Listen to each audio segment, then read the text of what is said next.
E agora nós voltamos com a nossa edição do TVC News dessa quinta-feira. Nós já vamos direto agora conversar com o vice-presidente da OAB Nacional, Rafael Horn. Ele que tem informações aí para trazer para nós. Rafael, seja muito bem-vindo ao TVC News.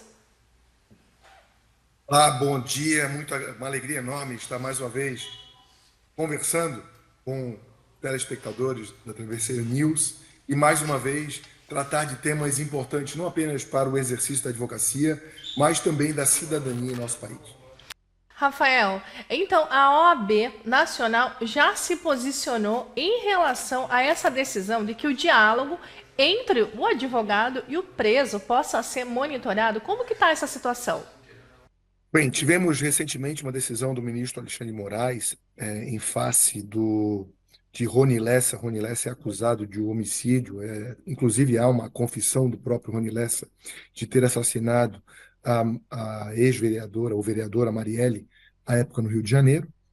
E, diante do decorrer das investigações, houve essa recente autorização de monitoramento audiovisual do acusado e também de gravação de todas as conversas que ele tem, inclusive com seus advogados. Ocorre que a conversa entre advogado e o seu constituinte, esteja ele preso ou não, ela é confidencial, ela é sigilosa por lei. E por quê? Porque ali é um momento em que o advogado vai dar a orientação jurídica, ele vai explicar ao preso ou ao acusado sobre os seus direitos, vai ouvir o que o acusado tem a dizer a respeito do tema, para, enfim, ele promover a sua defesa. E, obviamente, que essa orientação ela não pode estar aberta a qualquer tipo de autoridade, muito menos ao órgão acusador, sob pena de quebrar algo que para nós é muito importante, que é o princípio da paridade, que é a igualdade entre o acusador e o acusado. Assim como o acusado não tem acesso as ligações, as conversas entre o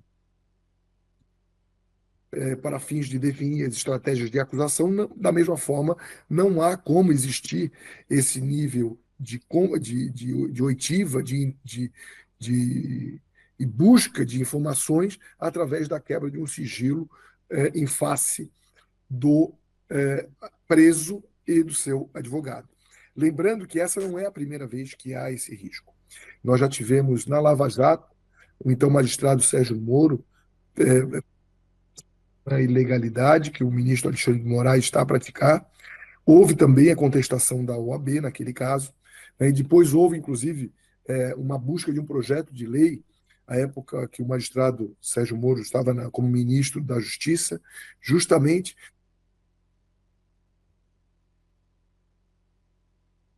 E há um limite, né, dessa, desse direito de acusação, desse cumprimento dessa prerrogativa que existe do Ministério Público de acusar, é de ele compreender que essa conversa entre advogado e seu constituinte há de ser sempre sigilosa.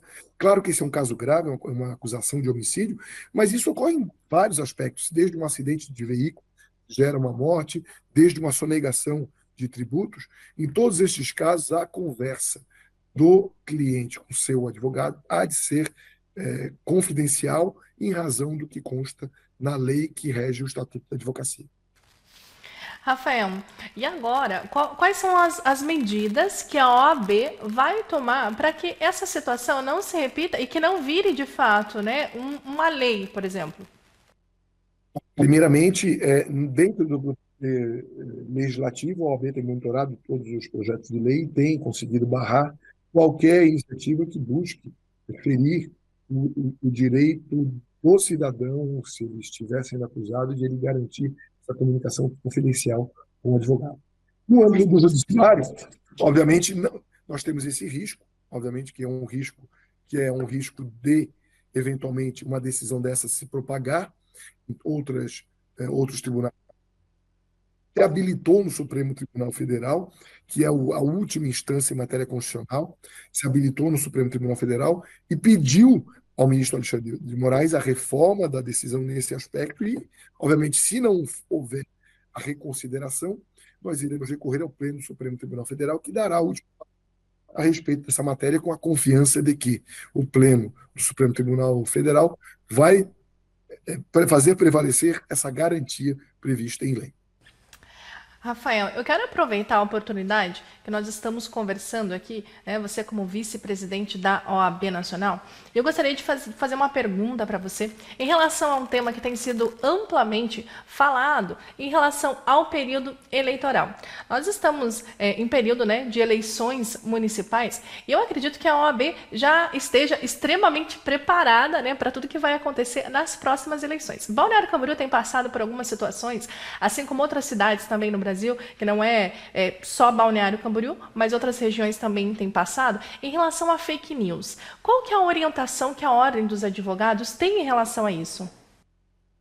Bom, o primeiro aspecto, a OAB tem buscado sempre se posicionar por eleições limpas, né, buscando, foi inclusive uma das organizações que garantiu a aprovação da lei da ficha limpa, que garante a existência no pleito eleitoral daqueles que não possuem condenações criminais, que não possuem vícios que praticados quando no exercício de cargos públicos, que essas pessoas não possam mais concorrer. E quanto à questão já que essa questão das notícias falsas acabam trazendo ao eleitor uma informação que tem, às vezes, um fundo de verdade, mas cuja deturpação acaba dificultando a escolha por parte do eleitorado. Ainda mais com a existência das redes sociais, que faz com que redes sociais, e não apenas redes sociais, a próprio WhatsApp e os mecanismos de entrega de mensagens, que acabam propagando essas notícias falsas com uma velocidade incrível. A OAB participa sempre de todos os processos eleitorais, junto com o Tribunal Regional Eleitoral aqui em Santa Catarina, com o Tribunal Superior Eleitoral em Brasília, acompanhando as eleições, buscando trazer essa orientação à população para que nós tenhamos cada vez mais uma eleição limpa. E o papel da imprensa é fundamental, porque o papel da imprensa é justamente diante de tantas notícias que são veiculadas em redes sociais, em redes de WhatsApp, fazer a apuração, a investigação, né, da veracidade daquela fonte, para, enfim, trazer a informação fidedigna ao público. E essa função da imprensa para nós é primordial, eis porque a Ordem trabalha muito conectada com a imprensa para garantir essa liberdade de imprensa, a plena atuação da imprensa, porque essa responsabilidade hoje da imprensa, muitas vezes, não é de propagar informação, mas sim de garantir que aquela informação ela foi checada por aqueles que atuam, né, com a responsabilidade que tem a TVC e tantas outras emissoras, e permitir que o cidadão na ponta receba a informação fidedigna e possa fazer a sua escolha de forma livre, sem estar contaminado por qualquer informação falsa. Rafael, muito obrigada aí pela sua explicação, por trazer também informações aí de relevância nacional aqui para os nossos telespectadores. TVC News e a TVC Panorama estão sempre de portas abertas para a OAB. Nós aqui agradecemos essa oportunidade de, mais uma vez, conversar com os telespectadores da TVC News e sempre me colocando à disposição para tratar de temas relacionados à nossa Ordem dos Advogados e, especialmente, à advocacia. Agora nós vamos falar sobre um assunto aqui da nossa cidade, vizinha, Navegantes, porque o STF proibiu a lei que proibia, a linguagem neutra nas escolas. Vamos acompanhar. O ministro Flávio Dino, do Supremo Tribunal Federal, suspendeu a Lei Municipal de Navegantes, que proíbe o uso da linguagem neutra. O ministro entendeu que a Constituição Federal prevê que compete privativamente à União legislar sobre diretrizes e bases da educação nacional, e a matéria foi efetivamente disciplinada pela Lei de Diretrizes de Bases da Educação. A lei municipal proíbe o uso da linguagem neutra pelos órgãos públicos municipais, inclusive pelas instituições de ensino, bancas examinadoras de seleção e de concursos públicos municipais. Em março do ano passado, o prefeito de Navegantes, Libardone Lauro Claudino Fronza, chegou a enviar à Câmara de Vereadores um projeto de lei ordinário que revogava a Lei 3.579/2021 em razão do trânsito em julgado da decisão de ação direta de institucionalidade que tramitou no Tribunal de Justiça do Estado de Santa Catarina. No entanto, o projeto de lei está parado desde junho do ano passado na Comissão de Constituição e Justiça da Câmara de Vereadores. E agora eu quero chamar a nossa repórter Bianca Robles. Seja bem-vinda ao TVC News. Bom dia, Dai. Bom dia a todos que estão nos assistindo.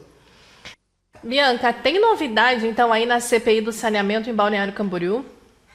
Exatamente, Dai. Foi definida então a comissão, né? Quais são os vereadores que vão compor essa comissão, né? Esses dois blocos da comissão da CPI. Os blocos, então, que compõem a base são compostos então pelos vereadores Gerson Rodrigues, Anderson Santos e pelo Vitor Forte. Então, ao outro lado, né, que compõe a oposição, é composta pelos vereadores Meirinho e pelo vereador Lucas Gotardo. Eles, então, vão acompanhar agora, né, como vai ser, porque o vereador mais velho ali pela legislação, que é o vereador Gerson Rodrigues, tem 5 dias para propor uma reunião, né, a primeira reunião, onde será definido quem será o presidente, quem será o relator da CPI nessa composição desses blocos, né? Ele tem 5 dias, então, para fazer essa reunião e fazer essas definições nesta reunião. E nós vamos seguir aí acompanhando e trazendo as informações e as atualizações da CPI. Bianca, tem novidade também em relação ao caso da Casa das Anas, né?